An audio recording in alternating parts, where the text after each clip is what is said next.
नमस्कार SS unique education ने आपण मानक स्वागत पिला माने आज आम ये वीडियो रे शिखिबा मल्टीग्रेड लेसन प्लान आम केमिति बनैबा। ठीक अच्छे पिला माने तेबे वीडियो टी भल लगे गोटे लाइक करदेवे, चैनल नुआ थे चैनल को सब्सक्राइब करदेवे। तेबे चलते डेर नक वीडियो टी को आरंभ करवा। प्रथमे देख पिला माने मल्टीग्रेड लेसन कहले आम बुझा जे एक रु अधिक श्रेणी पिला मानक आम एट ए टाइम पढ़ेबा। तो से आम लेसन प्लान टे बनैबा। तो देख पिला माने मुझे दुईटा क्लास रो lesson plan at a time बनई। तो ये आम पंचम आउ षष्ठ श्रेणी लेसन प्लान बनई। पंचम श्रेणी साहित्य बही पद्य गोटे दुखीधन नीलमणि रे तार प्रथम आउ द्वितीय पदर लेसन प्लान मु बनई।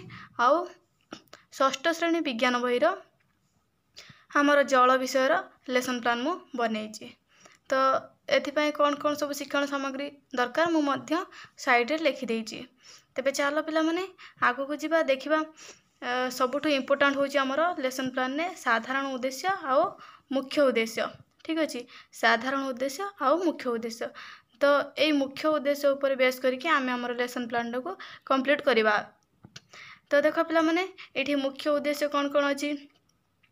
तो आमे जो दुखीधन नीलमणि रे पढ़ेबा प्रथम आउ द्वितीय स्टांजा को, तो से आम कौन कौन पिला माने शिखिबे, कौन कौन उद्देश्य रही। तो देख पिला माने मुख्य उद्देश्य रही शिक्षार्थी माने कृष्णंकर बाल्यलीला संपर्क में वर्णना करेंगे, माँकर वात्सल्य ममता विषय धारणा पाई कार्य लगाइबे। देन शिक्षार्थी माने कवितार थिबा रसबोध भाव को अनुकरण करी अभिनय मध्य करिवे। ठीक अच्छे, से भाई आमर जो जल विषयटी आम पढ़ा विज्ञान रे, तो तार मुख्य उद्देश्य कौन रही देख दियो पिला माने शिक्षार्थी माने जलर व्यवहार संबंध रे जानी कार्य लगाइबे। शिक्षार्थी माने जलर उपकारिता विषय रे कहिबे। शिक्षार्थी माने दैनंदिन जीवन रे जलर उचित उपयोग करी जल संरक्षण करिवे। ठीक अच्छे, आउ कौन हो पारिबो ना शिक्षार्थी माने जलर वर्गीकरण करिवे। ओके पिला माने, तो आम एटा देखले जे मुख्य उद्देश्य, यही मुख्य उद्देश्य आधार रे आमे हमर लेसन प्लान टी को बनैबा। तो आमर प्रणाली रही शिक्षण कार्य भित्तिक, आउ प्रविधि रही चित्र प्रदर्शन, प्रश्नोत्तर, सक्रियात्मक कार्य, आलोचना, यही सब। आ सबुठ बड़ कथा होची आमे कौ सोपान देखि पिला माननको टीचिंग दबा।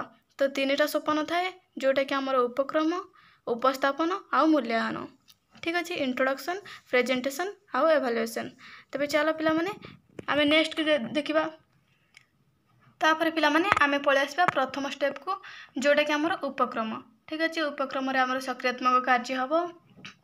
तापर आमे कोन करबा ना पिलांकु केमती कॉन्सेंट्रेट करबा टॉपिक आड़ को, तो सेति प्रति आमे किछि प्रारंभिक प्रश्न मध्य पचारि परिबा।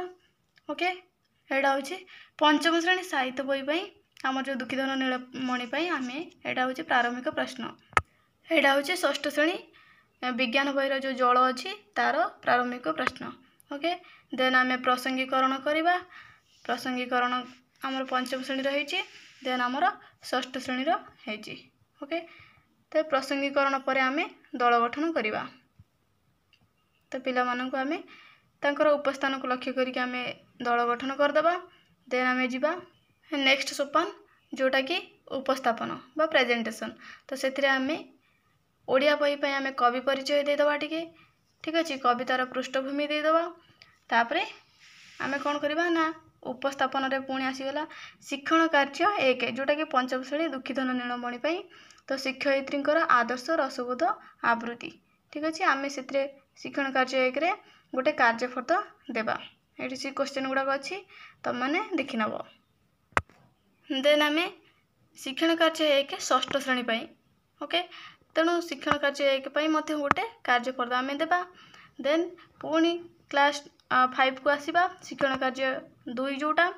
तो सेतिरे मध्य आमे किछि कार्यपद देबा। देखो पिला माने कार्यपद 2 रे मु किछि क्वेश्चन देछि, तो ताको तुमे माने देखि पारिबो। देन पुणी उपस्थापन रे आउरी आमे राउंड करिबा जे शिक्षण कार्य 2 जोटा कि षष्ठ श्रेणी पई। तो शिक्षण कार्य हेई सारला परे आमे कार्यपद देबा। नेक्स्ट स्टेप जोटा कि आमर लेसन प्लान लास्ट स्टेप मूल्यांकन बा एभालुएशन। ठीक अच्छे, आमे पढ़ाई सारा पर पिला माने कौन शिखिले कौन शिखिपारे ना, तो ताको आमे एभालुएशन करबा एठी। तो प्रथमे आमे शिक्षक कार्य लिखिदबा लब्ध ज्ञान परीक्षा आउ आमर कलापटा कार्य मूल्यायन परिमापक प्रश्नावली पिलामानंकु देबा। जो प्रश्न गुड़िकर उत्तर से माने व्यक्तिगत भाव में देवे। तो शेष में आम एभालुएसन कर सारिपा परे सेटा एटा रहितला हमर क्लास 5 पई एभालुएसन प्रश्न। तो एठी अछि हमर क्लास 6 पई एभालुएसन प्रश्न। तो एभालुएसन प्रश्न पिला मानको पचार सारिपा परे आमे तांको गृह कार्य देबा। ठीक अछि। तो पिला माने एही जो गृह कार्य गुडी को घरे करिकि आनिबे। तो आमे जो लेसन प्लान टी बनैले पंचम और षष्ठ श्रेणी जो लेसन प्लान टी बनैले तो से शिक्षकंकर बा शिक्षयित्रींकर गति केमती थिला ना प्रथम से आमर पंचम श्रेणी को जाइथिले, देन से षष्ठ श्रेणी को जाइथिले, पुणी पंचम श्रेणी को आस्थिले, पुणी षष्ठ श्रेणी को जाइथिले, तापरे पुणी पंचम श्रेणी को आस्थिले, पुणी षष्ठ श्रेणी को जाइथिले। एही भली भाबरे शिक्षक पिला माननकु एट ए टाइम दुईटा क्लास रे पढ़ाइथिले। ठीक अच्छे पिला माने आशा करछि तमे माने ए वीडियो रु केमिति मल्टीग्रेड लेसन प्लान बना जिवो जानि परिथिबो। तो वीडियो टी तुम मानक पे हेल्पफुल हेतले गोटे लाइक कर दबो, चैनल नुआ थले चैनल को सब्सक्राइब कर दबो। धन्यवाद।